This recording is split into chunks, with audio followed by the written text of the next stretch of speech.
Viral হয়ে মহা মুশকিল হয়ে গেল। হোটেল দিছিল একটা, ভাতের পাতিলও বেশি বড় না। মিজানের কথা আপনারা দেখেছেন সামাজিক যোগাযোগ মাধ্যমে বাংলাদেশে। তার দোকান এখন তুলে দেওয়ার জন্য পুলিশ পাঠানো হয়েছে। আর অনেক ঘটনা আমি আপনাদেরকে একটু বলি, যে বাংলাদেশে ভাইরাল হইলে এক পর্যায়ে খ্যাতির বিড়ম্বনা তৈরি হয়ে যায়। মিজান নামের এই ব্যক্তিটা একটি সরকারি জায়গাতে, রাস্তার পাশে যে ফুটপাথ থাকে না, তো সেইখানে একটি দোকান তৈরি করেছে।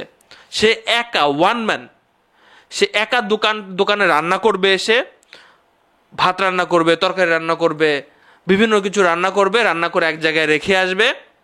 এবং সেখানে বলে দেওয়া আছে যে এক টুকরা মাংস, সাথে ঝোল নেন, সাথে ভাত যত ইচ্ছা নেন, নিজে প্লেটটা ধুয়ে নেন, ধুয়ে আপনি নিজের খাবার নিজে খাবেন।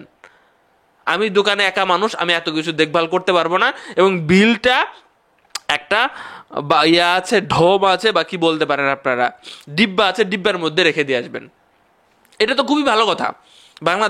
বাংলাদেশের মতো অবস্থায় ভাই মসজিদে জুতো চুরি হয়, মসজিদের মাইক খুলে নিয়ে যায়। আমরা এতটা ভালো, আর এখানে তো মানে সে পুরোটা বিশ্বাসের উপরে ছেড়ে দিছে। দোকানে মানুষজন আসবে, নিজে ভাত তুলে নিবে, পেট না ভরা পর্যন্ত খাবে, নিজে মাংস তুলে নিবে, নিজে মাছ নিবে, ঝোল যতটুকু লাগে নিবে, খাবার শেষে সে টাকাটা ওখানে দিয়ে যাবে। মিজান তার দোকান বড় করে নাই, মিজান তার হাড়ি পাতিলও বড় করে নাই।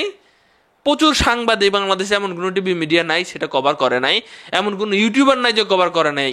সবার ভিডিও ভাইরাল হয়েছে। আজকে একটু আগে দেখলাম নিউজ হয়েছে যে কোনো একজন লোক পুলিশ পাঠাইছে হোটেল সরানোর জন্য তার ওখান থেকে। এমনকি তার যে ওই যে ডিব্বা আছে যেখানে টাকা পয়সা রাখার দরকার হয়, আমরা বললাম না আমরা অনেক ভালো মানুষ, ভালো মানুষের জায়গা ভাই বাংলাদেশে নাই। অনেকে খায় দা চলে যাচ্ছে, টাকা পয়সা দিতেছে না।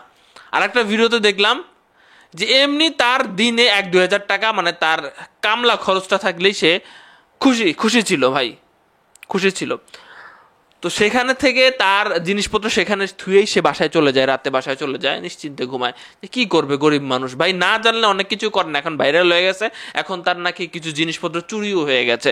তার ধার নেওয়া লাগছে বা লোন নেওয়া লাগছে 20-22 হাজার টাকা দিয়ে, আবারও সে এই দোকানটা চালাচ্ছে। দোকান সে কিন্তু বড় করে নাই, তার এখন এই পরিস্থিতি। আপনারা কি বলেন ভাই? লোকটার তো মনোভাব ভালো এবং খেটে খাওয়া মানুষ। এর আগে যে কাজগুলো করেছে, খেটে খাওয়া মানুষ, মানে কাজ করেছে, ভালো ভালো কাজ করেছে, চুরি করে নাই।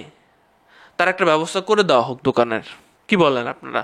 ভিডিওটি শেয়ার করবেন, আমরা তার পাশে আছি।